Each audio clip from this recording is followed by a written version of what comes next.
Assalamualaikum warahmatullahi wabarakatuh. Jumpa lagi dengan video pembelajaran mata kuliah Korosi Bangunan Laut. Saya Herman Pratikno dari Departemen Teknik Kelautan, Fakultas Teknologi Kelautan ITS Surabaya. Topik yang kita bicarakan pada kesempatan ini adalah korosi pada struktur offshore untuk produksi minyak dan gas bumi.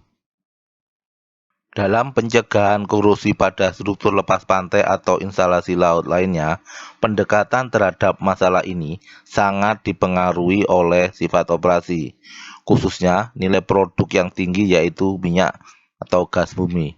Hal ini menyebabkan masalah dalam pemeliharaan dan kesulitan mengganti bagian yang rusak. Banyak masalah spesifik yang dialami oleh bangunan lepas pantai dalam produksi minyak dan gas bumi.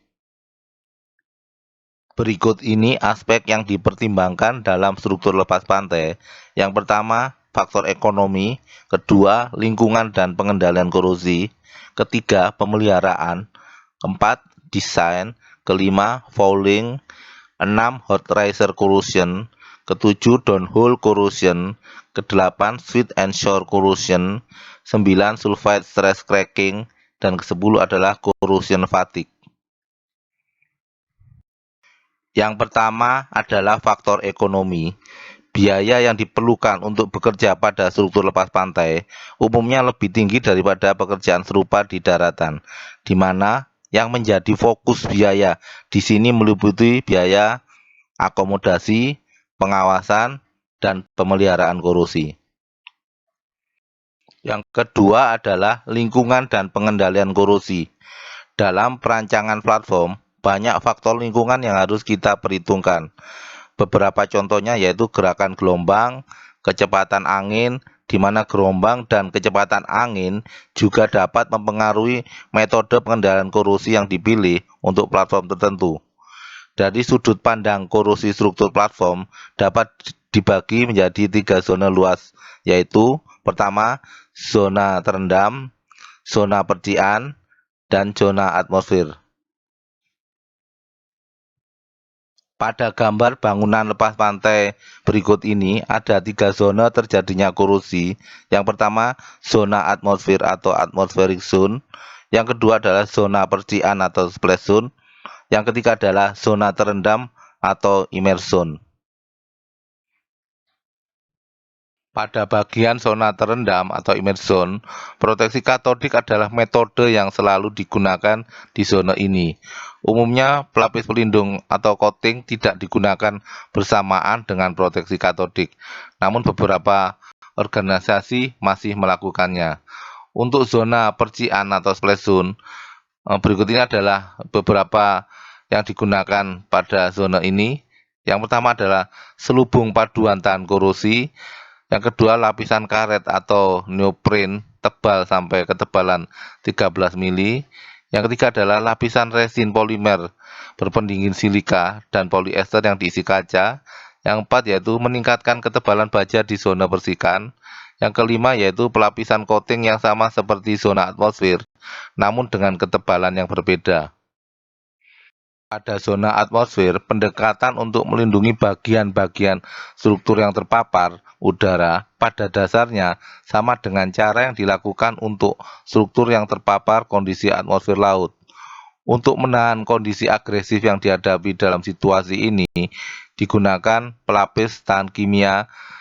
Berikut ini pilihan yang digunakan, jenis bahan kimia dan ketebalannya: inorganic zinc silicate, 2 coat ocean phosphate, zinc phosphate pigment, vinyl system, zinc silicate primer, dan lain-lain. Untuk pemeliharaan daerah zona percikan, zona atmosfer, zona terendam adalah sebagai berikut. Untuk zona percikan, daerah yang paling sulit untuk perawatan pelapisan adalah bagian struktur bawah di zona percikan. Prosedur akan tergantung pada metode yang digunakan untuk pelapisan dan jumlah kerusakan yang terjadi. Umumnya, baja dibersihkan dengan ledakan dan dicat pada saat air surut. Untuk zona atmosfer, Sistem perawatan biasanya akan serupa dengan yang dipilih untuk pelindungan awal. Apapun pilihan sistem untuk perawatan, mereka harus cocok dengan pelapis asli yang diterapkan ke struktur. Beberapa yang sering digunakan untuk pemeliharaan yaitu epoksi, cat karet, klorinasi, lapisan uretan, dan lapisan logam. Untuk zona terendam, umumnya ketergantungan ditempatkan pada pelindungan katodik di daerah ini. Jika lapisan pelindung diterapkan sebagai pelindungan tambahan, biasanya pelapis tidak dicat ulang selama perawatan. Jika perlu, ada metode pembersihan dan pengecatan di bawah air, tapi ini prosedur mahal. Untuk survei pemeliharaan, sejumlah faktor akan menentukan kapan recoating dilakukan. Misalnya, kondisi cuaca, jadwal operasi penting, luasnya korosi kritis, biaya tambahan yang mungkin terjadi akibat penundaan, serta penampilan. Beberapa poin umum dalam desain adalah sebagai berikut. Penghapusan atau pengelasan celah, percikan las harus dihindari, tubular member lebih baik daripada bagian yang lain. Boxing di unit struktur yang kompleks adalah metode untuk mengurangi masalah korosi dan mengurangi perawatan pengecatan. Kemudian, menghindari situasi bimetallic corrosion. Kemudian, pastikan drainase yang baik di sepanjang struktur. Lalu, menghindari pengelompokan antara peralatan dan pipa. Kemudian, akses ke semua bagian itu penting. Yang terakhir adalah ketentuan korosi yang diizinkan melalui plat yang digunakan mungkin berguna, namun pada elemen struktur utama harus dilakukan berhati-hati karena adanya beban tambahan yang mungkin timbul dari peralatan tambahan atau persyaratan lainnya. Fouling. Fouling menunjukkan keterikatan organisme tanaman dan hewan ke permukaan logam. Hal ini sangat berdampak pada bangunan laut dan kecepatan kapal, sehingga menambah penggunaan bahan bakar dan berakibat ke biaya yang dikeluarkan, sehingga biasanya digunakan anti-fouling. Berikut ini masalah yang biasa ditimbulkan oleh fouling. Berat pengotoran bisa sangat besar dan dapat menyebabkan beban di atas batas desain aslinya. Fouling menimbulkan masalah yang cukup besar pada pemeriksaan visual dan pemeriksaan cat serta permukaan logam sebelum perawatan. Selain itu, efeknya pada kerusakan pelapis dan korosi paduan tergantung pada jenis lapisan dan paduan dan juga pada jenis fouling. Efek fouling pada korosi. Dalam beberapa kasus, organisme itu sendiri dapat menghasilkan zat korosif, misalnya asam jika sudah rusak. Bahkan di mana fouling berada dalam keadaan inert dari sudut pandang korosi, fouling dapat menyebabkan masalah, bertindak sebagai deposit, atau menyebabkan perkembangan sel konsentrasi dan memberikan situasi stagnan di mana bakteri pereduksi sulfat dapat berkembang. Fouling juga bisa mempengaruhi aliran sepanjang struktur pada kondensor, penukar panas, dan lain-lain. Pengotoran dapat menyebabkan penyumbatan dan efek korosi erosi yang menyebabkan dampak yang parah pada paduan. Menghilangkan fouling. Cat anti-fouling umumnya tidak digunakan untuk mengendalikan fouling pada platform lepas pantai. Metode yang biasa digunakan untuk struktur adalah alat yang digerakkan dengan tangan atau mekanis yang serupa dengan yang digunakan untuk penghilangan karat, misalnya sikat, jarum suntik, dan cakram berputar, dan berbagai bentuk pengaliran air. Metode kimia terkadang bersamaan dengan plastik pick, digunakan untuk membersihkan pipa dan tabung, misalnya di penukar panas. Hot riser corrosion. Korosi yang fatal dapat terjadi pada pipa riser, di mana apabila terjadi fracture akibat korosi, maka akan menyebabkan kehilangan minyak yang sangat banyak. Oleh karena itu, korosi pipa riser merupakan hal yang sangat penting yang harus dicegah. Sejumlah faktor harus diperhitungkan saat mempertimbangkan korosi pada hot riser, yaitu yang utama adalah suhu minyak atau gas yang dibawa di riser tinggi, antara 50 sampai 100 derajat Celcius. Yang kedua adalah minyak diangkut melalui serangkaian pipa dengan berbagai diameter dan tekanan internal yang besar dapat terbentuk. Yang ketiga, eksternal pipa dikenai profil korosi, sehingga pada zona percikan kondusi sangat agresif. Sementara bagian yang terendam biasanya ditutupi dengan beton.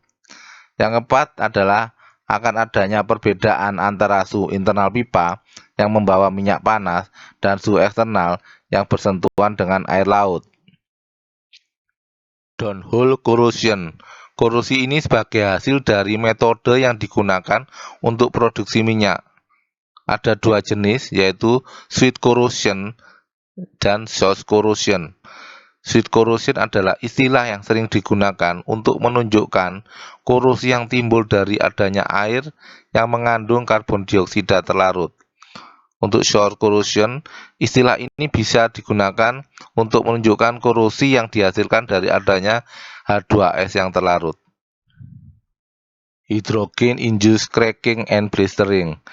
Keparahan hidrogen cracking ditentukan oleh faktor-faktor seperti berikut ini. Konsentrasi hidrogen sulfida, bentuk cacat internal di mana hidrogen terbentuk, jumlah hidrogen yang berdifusi ke baja, faktor lingkungan, dan jumlah inklusi dan laminasi pada baja. Ada dua metode uji yang umum digunakan. Yang pertama uji BB, yang kedua adalah metode NIS. Untuk uji BB ini, spesimen direndam dalam larutan air laut sintesis yang jenuh dengan H2S. Untuk metode NIS ini menggunakan larutan klorida yang diasamkan lebih agresif. Pada ringkasan pekerjaan, banyak penelitian telah menghasilkan hasil yang bertentangan, namun didapat poin umum sebagai berikut.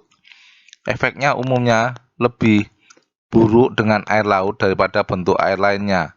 Kombinasi CO2 dan H2S, kombinasi yang sangat keras. Selain itu, pH rendah cenderung meningkatkan kerentanan.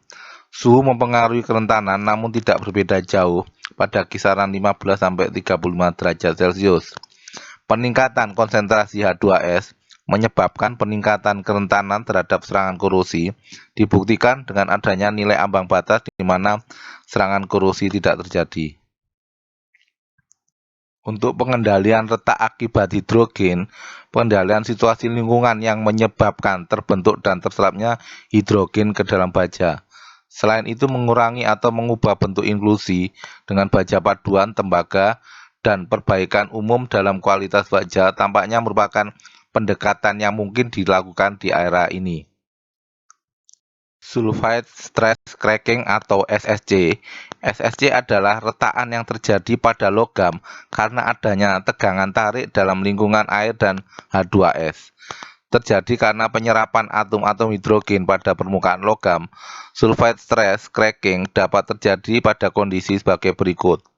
pH rendah, temperatur rendah, H2S tinggi, hardness tinggi, bekerja pada temperatur yang rendah, beban kerja tinggi, residual stress akibat pengelasan, stamping, dan lain-lain. Fatigue corrosion. Fatigue corrosion dapat dicegah dengan beberapa cara, yaitu pengurangan konsentrasi tegangan bila memungkinkan, mengadakan pemilihan bahan untuk menghindari potensi masalah, melakukan kontrol yang ketat dari semua tahapan, terutama fabrikasi dan pengelasan, penggunaan faktor keamanan dalam desain, dan terakhir adalah pemantauan kinerja. Pipa submarine. Berikut ini teknik-teknik untuk memproduksi dan meletakkan pipa. Yang pertama pooling method, kedua adalah lay batch method, yang ketiga ada float and sink method, yang keempat ada rear batch. Coating eksternal untuk pipa bawah laut. Faktor-faktor yang dipertimbangkan dalam memilih lapisan pelindung yang sesuai untuk permukaan luar dari pipa bawah laut adalah sebagai berikut. Resistensi terhadap air laut, stabilitas jangka panjang, adhesi untuk pipa baja, ketahanan abrasi, hambatan listrik, fleksibilitas, efek stres, adhesi beton untuk lapisan, dan faktor biaya. Quality control coating pipa bawah laut. Ada beberapa hal yang harus diperhatikan pada quality control coating pipa bawah laut. Yang pertama yaitu kualitas permukaan pipa adalah hal yang penting, terutama untuk pelapis thinner fusion bonded. Kemudian, pembersihan menyeluruh dari permukaan baja adalah hal yang penting. Selain itu, pemeriksaan yang cermat harus dilakukan pada kualitas yang digunakan. Selain itu, diperlukan kontrol suhu yang sangat ketat selama proses pelapisan. Tingginya standar deteksi holiday atas seluruh permukaan merupakan persyaratan penting dalam coating ini. Stress corrosion cracking diakui sebagai penyebab kegagalan dalam perlindungan korosi pipa pada onshore. Hal ini biasanya terjadi karena retak yang disebabkan oleh alkalinitas di dinding pipa yang timbul dari proses proteksi katodik dan polarisasi ke berbagai potensi kritis, di mana retak stres korosi mungkin terjadi, di mana kemungkinan kegagalan ini tidak dapat diabaikan begitu saja. Demikian video pembelajaran mata kuliah korosi bangunan laut. Saya ucapkan terima kasih atas perhatiannya. Akhir kata, saya mengucapkan wassalamualaikum warahmatullahi wabarakatuh.